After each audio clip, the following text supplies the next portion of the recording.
მოგესალმებით ძვირფასო ტელემაყურებლებო, ეს გადაცემა უნდა იცოდეა, მე კი მისი წამყვანი თამარ გუნთაიშვილი ვარ. დღევანდელ გადაცემაში უნდა ვისაუბროთ სპორტის იმ სახეობაზე, რომელიც ვიდრე სანამ სპორტის სახეობა გახდებოდა, მანამდე თავდაცვისა და ნადირობის საშუალებას წარმოადგენდა. ალბათ, ბევრი მიხვდება კიდეც, დღევანდელ გადაცემაში ვსაუბრობთ მშვილდოსნობაზე და ჩვენ ვესტუმრეთ მშვილდოსნობის კლუბ გეოგენ პლუს და მშვილდოსნობის მწვრთნელი ქალბატონი მანანა ცხვარიაშვილი გაგვესაუბრება. მოგესალმებით ქალბატონო მანანა, დიდი მადლობა მასპინძლობისთვის. ვფიქრობ, საინტერესო თემაზე უნდა ვისაუბროთ დღეს. მაყურებლისთვის ალბათ ცოტათი უცხო თემაზეც და მოდის სწორედ ასე დავიწყოთ ჩვენი დღევანდელი საუბარი. Რამდენად პოპულარულია საქართველოში მშვილდოსნობა როგორც სპორტის სახეობა? მოგესალმებით. მიხარია რომ ჩვენ აგვირჩიეთ და ჩვენთან მოგბრძანდით. დიდად პოპულარული არ არის, ბევრი ხალხი არ არის, რატომღაც გონიათ რომ ძალიან ძნელია. თუმცა აქვს თავისი სირთულეები მშვილდოსნობას, მაგრამ ჩვენი სპორტი ყველაზე წარმატებულია იმის მხრივ, რომ 1980 წელს პირველი ქალი ოლიმპიელი ჩვენი ქეთევან ლოსაბერიძე იყო და ასახელა საქართველოს, თუმცა მაშინ საბჭოთა კავშირის დროს იყო, მაგრამ მაინც. კი, რა თქმა უნდა, თუმცა ამას თავის დადებითი თვისებებიც ჰქონდა იმ კუთხით, რომ სწორედ მას შემდეგ დაიწყო ამ მიმართულების საქართველოში განვითარება. რა შეგვიძლია ვთქვათ იმ დროსა და ამ დროშის სხვაობაზე? რამდენად არის გაზრდილი მოთხოვნა და ინტერესი მშვილდოსნობის მიმართ? იცით რა, მასე ვერ გამოვყოფ, იმიტომ რომ მაშინაც ბევრი იყვნენ, მით უმეტეს მე როცა პატარა ვიყავი, ჩვენ დროს უფრო მეტი ბავშვები იყვნენ, ვიდრე ეხლა, მაგრამ მაშინ მეტი ის არც ჰქონდათ. ეხლა იმდენი საშუალება აქვთ, გასართობი აქვთ, რომ ზოგი ზარმაცი ყავს და ტელეფონებშია და ეს ხო, რაღაცნაირად ტექნოლოგიის განვითარება მაინც განაპირობა ეს. ქალბატონ მანანა, რამდენი მიმდინარეობა არსებობს მშვილდოსნობაში, იმიტომ რომ როგორც ვიცი, სახეობების მიხედვით განსხვავდება, ხომ ეს სპორტი?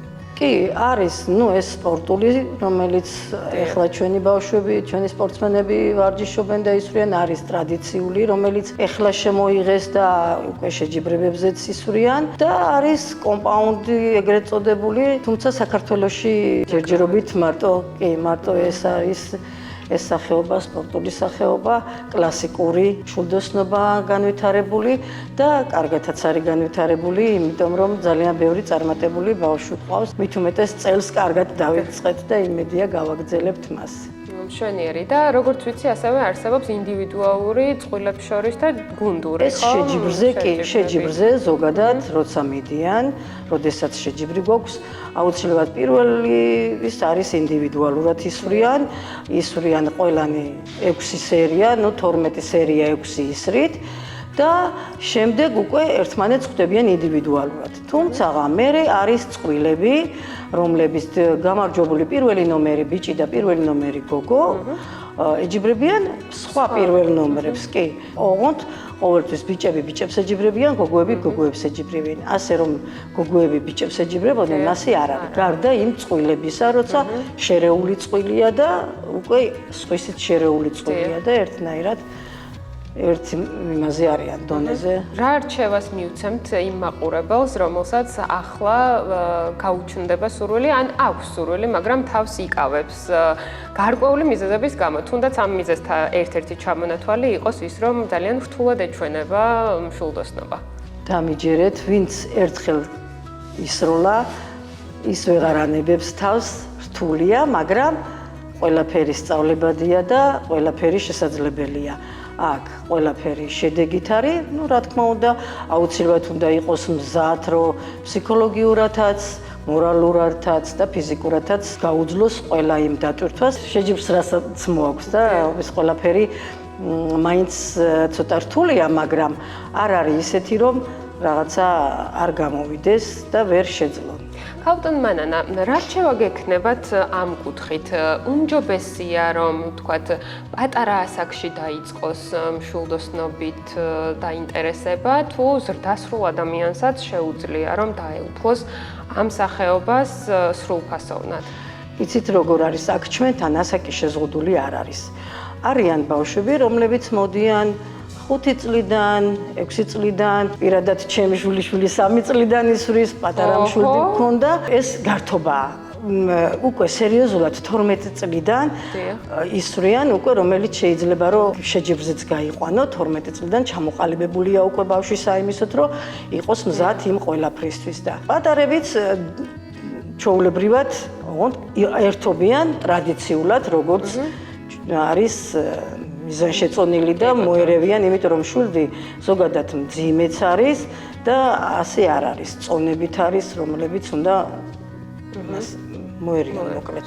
რაც შეეხება ზრდასრულებს? ზრდასრულებს ვისაც ნებავს, რამდენი წელსაც გინდა იყოს.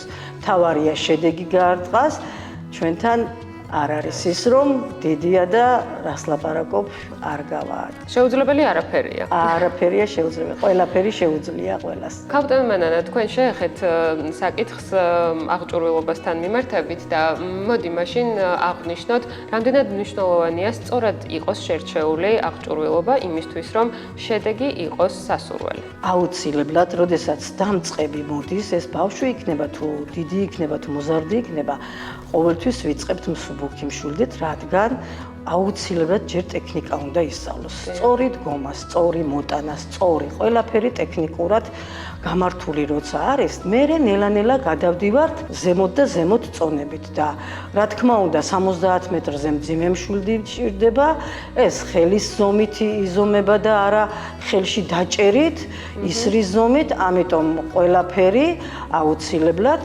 ეტაპობრივად ხდება. აუცილებლად ნელა-ნელა ავდივართ ზემოთ და ზემოთ, რომ 70 მეტრზე სპორტსმენმა უკვე ნორმალურად და კარგი შედეგი დადოს. გასაგებია, კი ბატონო. როგორ უნდა ვისწავლოთ სწორი პოზიცია? ამისთვის არსებობს მწვრთნელი, რომელიც დაგაყენებთ და გასწავლით, როგორ უნდა დადგეთ და როგორ უნდა გაისროლოთ. კაპიტან მანანა, თქვენთან შესაძლებელია როგორც მოყვარულების ვიზიტი, ასევე იმ ადამიანების და ბავშვების, რომლებიც უკვე შეჯიბრში მონაწილეობის სურვილს გამოხატავენ, სურვილს და მზაობას. თუმცა, მოდი მაინც აღვნიშნოთ, იმისთვის, რომ ამ სპორტის სახეობას საფუძვლიანად დავეუფლოთ, რამდენად მნიშვნელოვანია რეგულარული ვარჯიში. აუცილებლად კი, ჩვენთან მოყვარულებიც დადიან, ჩვენთან მოქმედებს ფიტპასი, რომელიცაც ქალბატონი ია ხელმძღვანელობს და აუცილებელია რომ რეგულარულად იარონ. რა თქმა უნდა, ჩვენ ბავშვებს დასაწყისში, ვინაიდან ცოტა მაინც მხრების მუშაობა დაისჭირდებათ, დასაწყისში კვირაში 2 დღე ვეუბნებით რომ მოვიდეს. ეს 1 საათიანი ვარჯიშებია, ცოტა დატვირთვა, მაგრამ მერე და მერე, როდესაც უკვე ჩამოყალიბდებიან ბავშვები და შეჯიბრისთვის ვამზადებთ, აუცილებელია რომ იმათ რეგულარულად ყოველ დღე და 3-4 საათი ივარჯიშონ. აუცილებელია რომ 300 გასროლამდე მაინც გააკეთონ დღეში, რომ მიაღწიონ იმ შედეგს და მიეჩვენონ. შესვენებით თუ რა თქმა უნდა შესვენებით, ეხლა ეგრე 3 საათი ვერ არის, მაგრამ ის ყველა კუნთი, ყველა მისი ის უნდა შეეჩვიოს იმ სწორ ტექნიკას, რომ მერე შეჯიბრზე არ დაიბნენ და რაღაცები არ ავრია. რამდენად მნიშვნელოვანია ფოკუსირება და სწორი სუნთქვა? აუცილებელია, არანაირად სუნთქვის შეკავება და ის ჩვენთან არა. ჩვეულებრივად უნდა იდგნენ თავისუფლად, ეს არის სიამოვნება უნდა მიიღონ სროლაში და არა დაიძაბონ. ამას მე ყოველთვის ვეუბნები ხოლმე ჩემს სპორტსმენებს, რომ ნუ იძაბებით, თქვენ მოხვედით აქ, რომ სიამოვნება მიიღოთ, უნდა ისიამოვნოთ სროლაში და არა დაძაბულობოთ, უფრო მეტ საფუჭებელ, ვიდრე თავისუფალი და სიამოვნებით ნასროლი ის არის უკეთესად მიდის. რამდენად დიდი მნიშვნელობა აქვს უსაფრთხოების ნორმების დაცვას და როგორ ხდება ეს ყველაფერი? აუცილებლად ჩვენთან ყველაფერი ისე ტარდება შეჯიბრი, რომ დაცულია ყველაფერი, ფარები ისეთ ადგილას დგას, რომ უკან არავინ არ დადის, არც გვერდზე და მხოლოდ მაყურებელი არის უკან. ეს ისეთი სპორტია და ისეთი იარაღია, რომელსაც მოფრთხილება ჭირდება და ნამდვილად უსაფრთხოება ყოველთვის დაცულია. რა ხდება მაშინ, როდესაც მოლოდინები არ მართლდება? ხშირად ყოფილა ასეთი შემთხვევა და კარგავენ თუ არა ზოგადად თქვენთან მოსული მოყვარულები ინტერესს სპორტის მიმართ, მაშინ როცა რაღაც თითქოს განსაკუთრებულ წარმოდგენას ვიქნით, რომ პირველივე ჯერზე აუცილებლად 10-იანში უნდა გავარტყათ, თუმცა ასე არ ხდება. აი რა ხდება ამ დროს და თქვენ როგორ მართავთ ამ ყველაფერს? იცით რა, საერთოდ მასია, ეხლა ყოველთვის ყველას უნდა პირველ ჯერზევე 10-იანში გაარტყას, ყველას უნდა რომ პირველ ჯერზე პირველები იყვნენ, მაგრამ აი ზუსტად ეგ გავღნიშნე, რომ ფსიქოლოგიურად უნდა იყვნენ მზად, რომ რაც შეჯიბრს მოაქვს, ის ჩამოყალიბებულები უნდა იყვნენ, რომ შეიძლება რომ წააგონ და არ იყვნენ პირველები ყოველთვის. რადგან აი ამ მიმართულებას შევეხეთ, მოდი მაშინ ვისაუბროთ მშვილდოსნობის დადებით მახასიათებლებზე, როგორც ფიზიკური, ასევე მორალური ჯანმრთელობის კუთხით. მშვილდოსნობა უყალიბებს ბავშვებს გონებრივ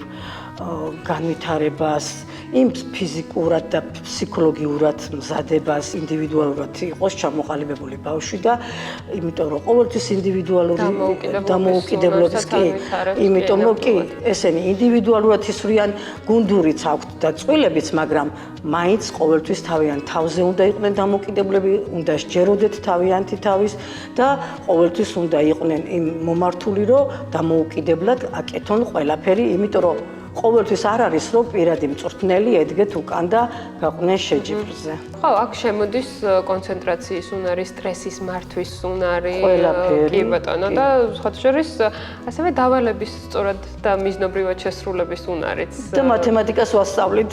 აჰა, მშვენიერი. ეს რა რისთვის არის საჭირო? აუცილებლად რომ ისვრიან იქ ხომ იწერენ ქულებს სად არტყავენ და იმას მერე უნდა მიუმატონ. გასაგებია. მშვენიერი ეს დამატებითი ფუნქცია უნარიც გქონია მოკლედ მშვილდოსნობას. სისუსტეებზე თუ შეგვიძლია გამომახვილოთ ყურადღება, რა უარყოფითი შედეგი შეიძლება მოუტანოს მშვილდოსნობამ ბავშვს? არა, სისუსტეები, სუსტი ბავშვები ვერ მოდიან, ვერ მიდიან იქამდე რომ შეჯიბრზე გავიდნენ. უარყოფითი არაფერი თუ სწორად დადგებიან. ინდივიდუალურია უბრალოდ ეს ყველაფერი, რამდენად მორალურად მზად არის ადამიანი. აი ზუსტად და თუ სწორად დადგებიან და სწორად დაიწყებენ ტექნიკურად სროლას, ის არაფერს არ დაუზიანებს სპორტსმენს პირიქით. ყველაფერში გვეხმარება, რომ იმიტომ რომ ჩვენ სწორად ვაყენებთ სპორტსმენს, იმას ხერხემალი, ხელები, მკლავები, ყველაფერი უნდა სწორად გქონდეს და არანაირი დაზიანება არ მიიღოს. აი, ქალბატონ მანანა, ძალიან კარგ საკითხს შევეხეთ ჯანმრთელობის, ფიზიკური ჯანმრთელობის კუთხით, რომ ვისაუბროთ. მე პირადად მქონდა შემთხვევა, ჩვენ კადრის მიღმა აღვნიშნეთ კიდევაც, ჩემს ახლობელს დაუდგინდა ხერხემლის პრობლემა, რის გამოც არ მისცეს ექიმებმა რეკომენდაცია, რომ მშვილდოსნობას როგორც სპორტის სახეობას გაყოლოდა.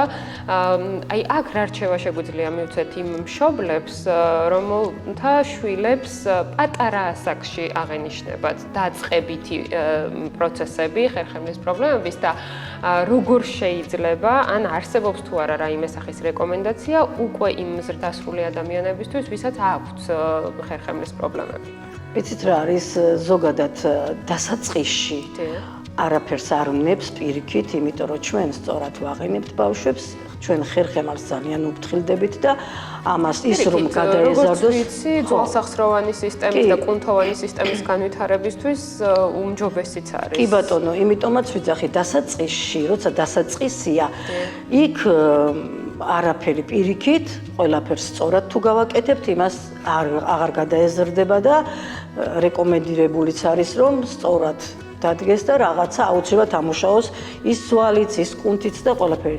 ეხლა, როდესაც უკვე ჩამოყალიბებული პროცესია, იმას მშვილდოსნობა გასწორებით ვერ გაასწორებს, თუმცა არც ხელს უშლის სროლას, უშლის, რა თქმა უნდა, ყველაფერი ის მერე ტკივილია, ის მერე რაღაც პროცესია, მაგრამ ყოველ შემთხვევაში ჩამოყალიბებულს ვერ უშველით. ქალბატონ მანანა, სანამ მე გთხოვთ, რომ პრაქტიკული რჩევა მომცეთ მეც და რაღაცნაირად ჩვენი მაყურებლისთვის უფრო თვალსაჩინო ასახსნელი რომ იყოს ეს ყველაფერი, როგორ უნდა შევარჩიოთ სწორი პოზიცია, როგორ დავიჭიროთ მშვილდი, როგორ გავისროლოთ ის არის და ასე შემდეგ. მანამდე მინდა გკითხოთ, აი დავბრუნდეთ თემის დასაწყისში და აი საქართველოში ამ სპორტის განვითარებაზე რომ ვისაუბროთ, აი როგორ ხდება ზოგადად დაინტერესება და რამდენად არიან ჩვენი ბავშვები იმისთვის მზად რომ მსოფლიო დონის შეჯიბრებში მიიღონ მონაწილეობა? წელს ძალიან კარგად დავიწყეთ ეს წელი. თებერვალში ვიყავით თურქეთში ევროპის ჩემპიონატზე, სადაც ახალგაზრდა გოგონებმა მესამე ადგილი დაიკავეს და მედლებით ჩამოვედით. შემდეგ დიდებს შორის იყო თურქეთში ისევ გრან-პრი, საიდანაც პირველი ადგილი წყვილებმა ჩამოიტანეს. სულ ეხლა ხანს ისევ ახალგაზრდები იყვნენ ბულგარეთში, ევროპის თასის პირველი ეტაპი იყო, საიდანაც მეორე ადგილი ჩამოიტანეს გუნდმა ისევ და ეხლა კიდევ მივდივართ სლოვენიაში თვის ბოლოს, ჯერ მივდივართ შეკრებაზე, შემდეგ სლოვენიაში ევროპის თასის მეორე ეტაპია, საიდანაც იმედი გვაქვს, რომ კიდევ ვასახელებთ ჩვენ ფედერაციას, რომელიც გვერდში გვიდგას ყოველთვის და საქართველოს. შვენიერი, წარმატებები უნდა გისურვოთ, მეტი რაღაც დამრჩენია. ჩვენს მაყურებელს კი მინდა ვაჩვენო, უფრო თვალსაჩინო რომ გახდეს, რა თქმა უნდა, იხილავს ჩვენი მაყურებელი იმას თუ როგორ ვარჯიშობენ თქვენი მოსწავლეები, თუმცა მეც მინდა რომ ვცადო ჩემი ბედი მშვილდოსნობაში და თუ შეიძლება რომ გამიზიაროთ ის პატარა რჩევები, რომელიც მე დამწყებს ძალიან გამომადგება და მომცემს გაცილებით მეტ ინტერესს იმისთვის, რომ ამ სპორტის სახეობას გაცილებით ისე სრულყოფილად და საფუძვლიანად მივუდგე. აბა, რითი ვიწყებთ, ეს არის კაპარჭი, სადაც ისრები უნდა ჩავალაგოთ და უკვე გილაგია. ეს არის ხილნავი, გასროლის მომენტში ლარი არ მოხვდეს, როდესაც არასწორად უკავიათ ბავშვებს მშვიდი. ის ხდება აუცილებლად, ამიტომ ეს არის სათითე ლარი აუცილებლად ატკენს ხელს, ამიტომ ტყავით უნდა მოვკიდოთ. აგერ, აი ასე. პირველ ეტაპზე ვიწყებთ დგომით. აი მასე, ჩემსკენ და ცოტა განზე ფეხები რომ ყარათ იდგე. შვილს გადასარევი ხელის მოსაკიდი აქვს, აი ასე. შვილს ვიდებთ ფეხზე და ვემზადებით კარგად დგომა. ამოვიღებთ ისარს. ეხლა მე მოგეხმარები. ავწიოთ, აი აქ არის შუალედი, სადაც შიგნით ჩაიდება და აუცილებლად უნდა დაწკაპნდეს ის არის, თაროზე დაიდება, სამი თითით ქვემოთ, მე ახლა გასროლინებ ტრადიციულად, არასპორტულად, იმიტომ რომ სპორტულს ძალიან ბევრი წვრილმანი ნიუანსი აქვს, რომელიც ახლა ამ ეტაპზე ვერ განვახორციელებთ ასე უცბად. მოიტანე, აი ასე, კარგი გოგო ხარ მიიდელოყაზე, აქ ეს მიიდელოყაზე, მაღლა აი ასე, ის არს აქედან უყურე ერთ წერტილში, მასე და გავისროლოთ, გავუშვხელი და გავისროლოთ. ყოჩახ და ათიანი. ძალიან კარგი. წინ ცუდად არავინ გადამეხოვოს. რა კარგია. ისევ შემოვიტანოთ, მიაწექი მარცხენა ხელს. შემოიტანე, დაადექი ლამაზად, დაუმიზნე და გასროლა გავაკეთოთ. ყოჩახ! ძალიან მაგარი გოგო ხარ. ვინმე დაიჯერებს, რომ პირველად ვისვრი?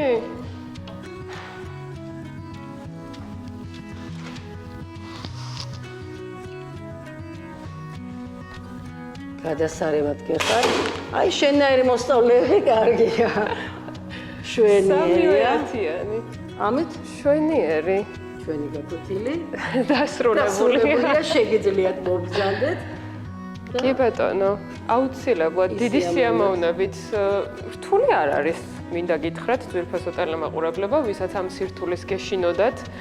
ჩემს მაგალითზე შეგიძლიათ იხელმძღვანელოთ, თან როგორც ვისაუბრეთ, უკვე ხდება შესაბამისი წონით და პარამეტრების მიხედვით, როგორც მშვილდის, ასევე ისრის შერჩევა და დამიჯერეთ, რომ ძალიან სასიამოვნო პროცესიც არის, მინდა გითხრათ და მე მგონი, რომ შფოთვის, დეპრესიის ძალიან კარგი მხსნელიც არის. ნამდვილად. შვილდოსნობა. არ ვიცი, საინტერესოა, სასიამოვნოა, კი, ნამდვილად. და ზოგადად ეს მიმდინარეობა ვისურვებდი, რომ მეტად განვითარებული იყოს საქართველოში. წარმატებულ, მშვიდობიან პოზიტიურ დღეს ვუსურვებ ჩვენს მაყურებელს, თქვენ უღრმესი მადლობა და იმედს ვიტოვებ, რომ საინტერესო იყო თქვენთვის ჩვენი დღევანდელი გადაცემა. დროებით.